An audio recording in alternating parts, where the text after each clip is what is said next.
Setelah pada video seri sebelumnya kita mengetahui mengenai conversions dan juga conversion tracking, pada video seri kali ini kita akan membahas lebih detail mengenai tren audiens yang ada di Google dan mengapa audiens menjadi penting untuk penargetan iklan di Google.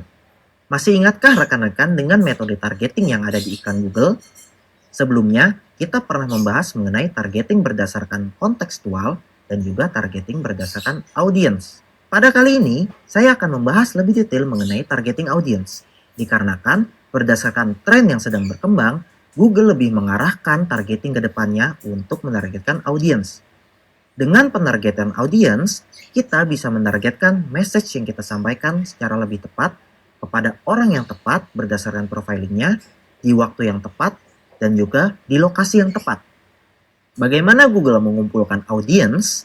Biasanya, Google memiliki 3 sinyal utama, yaitu who, dengan menargetkan age, gender, ataupun demografisnya, where, dengan mengetahui lokasi dari user atau audience tersebut, dan juga what, dengan mengetahui apa saja interest atau kesukaan dari audience tersebut di internet.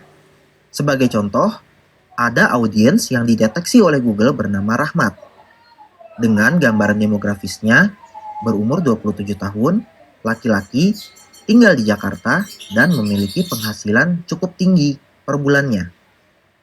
Di metode audience targeting sebelumnya, Google hanya bisa memprovide data tersebut.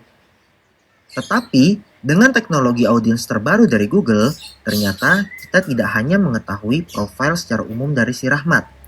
Kita juga bisa mengetahui profil detailnya, seperti ternyata Rahmat memiliki kesukaan untuk menonton video konser rock di dalam YouTube. Selain itu, Rahmat ternyata memiliki interest juga terhadap tato ataupun body piercing.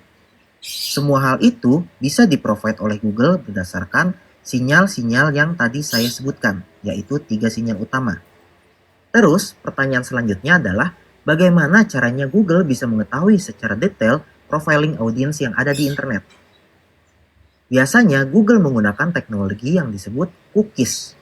Cookies adalah sekumpulan data yang dapat di-generate di dalam website atau platform lainnya yang biasanya disimpan di dalam web browser kita. Di dalam cookies itu sendiri biasanya terkandung berbagai macam informasi, seperti informasi lokasi, interest, ataupun juga informasi demografis dari setiap pengunjung yang masuk ke dalam website tersebut. Dengan mengetahui tren mengenai audiens dan perkembangan teknologi mengenai audiens yang disediakan oleh Google, hal ini dapat menjadi nilai tambah kita dalam melakukan optimasi atau peningkatan performa terhadap targeting audiens di iklan Google ke depannya. Di video berikutnya, kita akan lebih banyak membahas mengenai bagaimana cara melakukan optimasi agar campaign kita lebih berjalan secara efektif. Oleh karena itu, nantikan video selanjutnya ya. Sampai jumpa!